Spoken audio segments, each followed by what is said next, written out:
Salut tout le monde, c'est Raito, on se retrouve pour la review du chapitre 139 de Eden Zero, un chapitre juste incroyable. Et qu'une chose à dire, Eraser d'Horation 6, il est juste phénoménal. Ce personnage, je l'adore déjà, il a un charisme monstrueux, il a imposé le respect en un seul chapitre. Franchement, je le kiffe, que ce soit son design ou même sa personnalité, il a montré de quoi il était capable. Et franchement, gros respect. En tout cas, n'hésitez pas à liker la vidéo si jamais elle vous plaît, abonnez-vous si vous aimez Eden Zero, cette chaîne est faite pour vous. Et surtout, dites-moi en commentaire votre avis sur le chapitre. Moi je dis c'est parti, let's go. Bon, on va pas se mentir, on est dans une grosse guerre en plein milieu de l'espace, en plein milieu du cosmos Aoi, avec clairement du coup la planète de Nero 66, celle du coup où il y a Shura, contre du coup Eraser qui est dans des vaisseaux. Et franchement on a une guerre totale où les deux vont se bombarder. On a 250 appareils du côté de l'armée d'Eraser contre plus de 3200 vaisseaux du côté de Shura. Autant dire que les forces sont pas forcément équilibrées, mais bon, Eraser va montrer qui c'est le patron et ça c'est cool.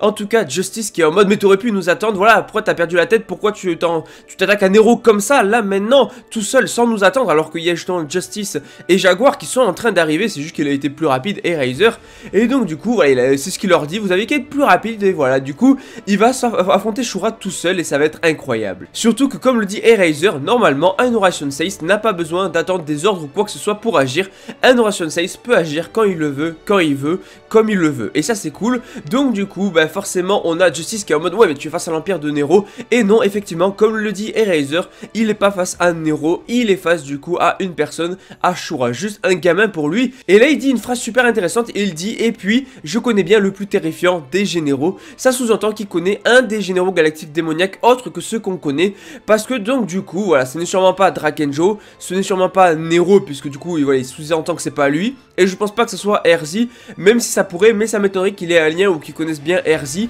parce que c'est plus Justice qui a un lien avec elle. Du coup, ça veut dire qu'il connaîtrait un des autres généraux que nous on découvrira plus tard, hein, parce que techniquement Drakenjo, Nero et Erzi ça en fait que 3, faut se dire qu'il y en a encore 3 autres, donc du coup il en connaît a priori un. Mais bon, Eraser est plutôt serein, il est plutôt calme, malgré le fait qu'il y a beaucoup plus de vaisseaux et d'appareils du côté de Shura, il est plutôt confiant en ses capacités, et franchement il y a de quoi quand on voit de quoi il est capable. Et il dit qu'il va les faire disparaître avant qu'ils arrivent, voilà, Justice et Jaguar. Et franchement quand il dit ça c'est littéralement au sens propre, parce que on apprendra après que sa magie Eraser c'est la magie d'effacement, il peut effacer les choses, et Eraser c'est effacer en anglais, donc voilà, j'ai envie de dire c'était logique en fait, c'était logique, son pouvoir était donné littéralement. Sinon on repart sur Nero 66 avec Shura qui est en mode voilà, donc qui est ce gars qui veut nous affronter, et on a Ijuna qui lui dit que c'est l'éclair blanc, voilà, qui fait penser à l'éclair jaune de Konoha, mais là on est sur l'éclair blanc. Shura qui trouve le nom ringard. Mais franchement, moi je trouve ça stylé comme nom, et l'éclair blanc franchement c'est nickel, ça passe très bien, et en plus sa magie est ultra stylée. En tout cas, tous les soldats sont en place, tous les soldats de Shura sont en place, ils vont combattre du coup Eraser, ils vont tout simplement envoyer les vaisseaux, les soldats combattre, et voilà, il a dit je m'en moque, faites ce que vous voulez, voilà, utilisez ce que vous voulez, faites ce que vous voulez, mais en tout cas exterminez l'ennemi. Sinon on a le nom d'un vaisseau qui est probablement une référence à Fairy Tail, parce qu'il s'appelle Hot Eyes, et je rappelle qu'il y avait Hot High, donc Richard du coup dans Fairy Tail, donc c'est peut-être une référence, je ne sais pas, mais en tout cas c'est un vaisseau d'assaut amphibie parce qu'ils sont dans le cosmos Aoi, un cosmos qui est composé d'eau, et donc du coup voilà, on a Eraser qui est dedans, et ils vont entrer dans l'espace de défense adverse, et ils vont atterrir, et là voilà, les objectifs sont très clairs. Première chose, détruire Shura, tuer Shura, éliminer Shura, et le deuxième objectif c'est détruire All Link System, voilà, parce que de toute façon c'est quelque chose de trop dangereux, et justement on a aussi Ziggy qui veut s'en emparer, donc du coup voilà, c'est vraiment juste énorme, parce qu'il y a tout le monde qui veut affronter Shura, parce que ce soit l'équipage de l'Eden Zero avec Shiki, que ce soit Eraser, Justice et Jaguar, ou même Ziggy, en fait tout le monde est lié contre lui, donc vraiment ça va donner une guerre énorme dans ce cosmos, et probablement en fait un tournant dans l'histoire de Eden Zero. En tout cas la guerre commence, ça tire des missiles de partout, ça tire vraiment de partout, c'est incroyable, c'est juste magnifique, c'est super beau, on a une guerre dans l'espace, ça fait plaisir, ça fait longtemps qu'on n'a pas vu de grosses guerres avec des vaisseaux de partout, ça tire de partout, ça détruit de partout, c'est juste excellent. Et l'avantage est du côté de Shura, parce que Shura a plus de vaisseaux, donc la plupart des vaisseaux de Eraser vont littéralement se faire détruire par la flotte de Shura en fait. En tout cas, on a Shura qui se marre, il observe la scène, je trouve la scène très belle, où justement on a des cases où on voit Shura dans l'ombre, avec du coup derrière la vitre toute la guerre en fait qui est en train de se dérouler sous les yeux de Shura. Je trouve ça très bien fait, que ce soit la part d'ombre sur Shura, ou que ce soit du coup la guerre qui est à travers la vitre, c'est juste magnifique, on a un petit peu la vision de Shura, c'est super super beau. Et on a Shura qui se marre, il se fend la poire. Et là on a justement un personnage, enfin même pas un commandant, un gars random en fait j'ai envie de dire, du côté de Shura, qui est tout simplement, voilà, qui est choqué que Izuna soit à côté de Shura dans cette pièce. Dans la pièce du coup du commandant, dans la salle du commandant, du prince. Il est choqué. Et là, il est en mode, elle devrait pas être là. Et là, on a justement Shura qui dit que Izuna est sa secrétaire, du coup elle est là pour lui. Et on a ce gars qui dit, certes, mais avant, elle était. Qui était réellement Izuna? Quel est son rôle? Parce que là ça nous dit quelque chose qui fait que ce personnage aura plus d'importance, il y aura des choses par rapport à elle. Et là Shura n'est pas content quand il va commencer à parler du fait qu'avant elle était quelque chose. Et donc du coup voilà, il est en mode, voilà, je t'ai dit que c'était ma secrétaire, ma réponse te suffit pas. Il est en mode, tu te prends pour qui? Tu n'es qu'un déchet, tu obéis à mes ordres, ceux qui désobéissent, je les extermine. Et en fait il va pas se gêner pour éliminer ce gars random, parce que dans l'armée il sert à rien ce gars, il sert juste de faire valoir. Et donc du coup Shura va l'exterminer sous les yeux de tous les autres soldats.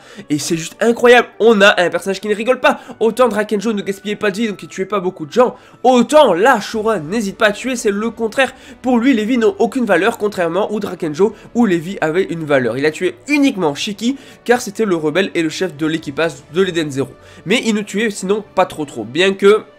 bon, il tuait quand même des gens puisqu'au final ils s'octroyaient leur vie et ils pompaient leur vie. Donc du coup techniquement il les tuait à long terme, mais il tuait pas de sang-froid comme ça. Et il avait besoin d'eux car pour lui une vie c'était précieux. Alors que là pour Shura en fait ce n'est pas précieux. Une vie ça vaut que dalle, il les extermine sans problème. Et donc du coup j'ai très hâte de savoir ces infos par rapport à Izuna. Qui était-elle?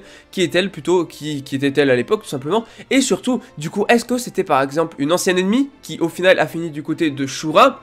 Ou est-ce qu'elle aura un autre lien super important? Ça c'est vraiment intéressant. Et je pense que si Mashima nous dit qu'elle a un rôle important, qu'avant elle était quelque chose mais qui ne dit pas quoi, c'est qu'elle aura probablement un rôle, que ça servira. Et qu'on aura un développement derrière ce personnage qui ne restera finalement pas en fait juste la secrétaire de Shura. Et ça c'est cool. Sinon voilà, il a exterminé le gars et il est en mode envoyons le plus gros bateau qu'on ait. Ils ont envoyé carrément une sorte de Kraken, un vaisseau Kraken, c'est juste ultra stylé. Ce sont les cuirassés apparemment les vaisseaux les plus puissants de l'Empire de Nero. Et franchement c'est stylé. Et effectivement on est dans le cosmos. Qu'est-ce que la plus grosse créature de l'eau? Le Kraken. Voilà, pour ceux qui ont vu Pirates des Caraïbes, on sait que Mashima s'en inspire. D'ailleurs actuellement je suis en train de me refaire les Pirates des Caraïbes, j'ai revu les 3 premiers. Mais voilà, entre Devil Jones qui fait vraiment penser à Drakenjo, à Nero, enfin plutôt Nero qui fait penser à Devil Jones, qui est vraiment le portrait craché, plus le jeu des dés qu'il y a aussi dans Pirates des Caraïbes, et le Kraken. On sait que Mashima s'en inspire et c'est pas une mauvaise chose parce qu'on est dans un cosmos rempli d'eau. Et s'il kiffe Pirates des Caraïbes, pourquoi pas s'en inspirer? En tout cas, du coup, on a ce Kraken qui va exterminer littéralement les 3/4 de la flotte de Eraser, la flotte de l'armée du système stellaire. Désolé, mais sa puissance est incommensurable et on a Shura qui se meurt. Mais ça y est, on a Eraser qui a pu charger son éther. Donc Eraser qui, a priori, ne peut pas utiliser 100% de son éther sans le charger. Il a besoin de temps pour charger son éther. Du coup, c'est ce qu'il va faire. Et là, ça y est, il va passer à l'action. Go! Il monte sur le vaisseau. C'est juste incroyable. Charisme x 1000. Fois l'infini même. Alors, il utilise son éther gear. Il a un côté un peu sombre, un côté un peu lumière. Et il a les cheveux qui deviennent blancs. Il passe donc des cheveux noirs aux cheveux blancs. Et il a un charisme juste incroyable. Le gars va littéralement utiliser sa magie. Eraser, la magie de l'effacement. Et oui, ben en fait, c'était donné dans son nom. Sa magie était donnée dans son nom. Faut vraiment faire attention au nom. Parce que Eraser, ça veut dire effacer ou un truc comme ça en anglais. Donc du coup bah, en fait la magie était donnée et il va littéralement effacer la magie et les vaisseaux, surtout il va effacer les vaisseaux de la flotte adverse, y compris le Kraken. Le gars, sa magie c'est d'effacer les choses. Comment tu peux battre un gars aussi puissant? Donc il a une contrainte, il doit charger son éther. Mais comment tu peux vaincre un gars qui à distance peut t'effacer? C'est quoi ce truc de malade? En plus, il a un flow de fou. Du coup, il va effacer à la fois le vaisseau, mais les gens forcément qui sont dedans. Et la question c'est, est-ce qu'il les a effacés, ils sont morts, ils ont disparu, ils sont morts, ou est-ce que du coup le fait qu'il les ait effacés, ça fait qu'ils sont envoyés dans une autre dimension, par exemple? C'est possible aussi. Sinon voilà, il efface tous les vaisseaux les uns après les autres. Même Shura est quand même assez surpris, mais pas tant que ça. En tout cas, ça n'a pas l'air de l'inquiéter pour le moment. Et voilà, désolé, on a une page que je vous mettrai à l'écran. Et en fait, quand tu vois ça, tu peux te dire qu'une chose, c'est que niveau charisme, il en impose. On a l'un des meilleurs persos de Eden Zero en termes de charisme. Il est juste incroyable. On avait déjà vu quelques Oration Saïs à l'action. Justice qui était juste excellent. Mais en plus, là, on a Eraser. Et encore, on les a pas tous vus. J'ai hâte de voir du coup Jaguar. Plus les 3 autres. Donc Olé, Cure et donc du coup coup on avait une autre aussi, Feather ou un truc comme ça. Donc en tout cas voilà, on avait les autres Oration 6, donc j'ai hâte de les voir à l'action. Et franchement bah juste j'adore ce perso. Sinon voilà, l'Eden Zero, Goodwin, Shiki et tout apprennent ce qui est en train de se passer. C'est une chance pour eux, ils peuvent en profiter pour débarquer directement et affronter Shura. Et on a Goodwin qui va demander l'aide finalement de Shiki. Il a vu de quoi il était capable et donc du coup il va clairement lui demander de l'aide. Donc ça y est, on a en plus du coup sur la planète Nero 66, en plus de Jaguar, Justice, Eraser, Shura et même Ziggy qui va arriver, on va voir aussi Shiki du coup avec Goodwin et tout l'équipage qui va avec. Donc là on est sur une guerre totale. En plus techniquement Eraser n'a pas de raison d'affronter Shiki et son équipage parce qu'ils ont le même objectif, éliminer Shura et en même temps détruire All Link System. Au final ils ont exactement le même objectif que l'armée stellaire. Donc du coup bah, c'est parti, voilà, ils vont défendre tous les cosmos, enfin tous les androïdes du cosmos Aoi. Eden Zero à pleine puissance, on y va. En tout cas on a un chapitre juste excellent avec pas mal de choses qui sont un petit peu teasées, que ce soit le fait que Eraser connaisse l'un des généraux galactiques démoniaques et aussi le fait que du coup Ijuna a priori aurait eu un rôle avant et qu'en fait du coup voilà, on va avoir un développement derrière ce personnage, sans parler de la badassitude du coup de Eraser. Ça va être incroyable. Shiki qui arrive aussi avec Goodwin, excellent chapitre. Donc likez la vidéo si jamais elle vous plaît, abonnez-vous si vous aimez Eden Zero, cette chaîne est faite pour vous et surtout dites-moi en commentaire votre avis sur ce chapitre qui était juste excellent. Allez, je vous dis à la prochaine, allez ciao tout le monde.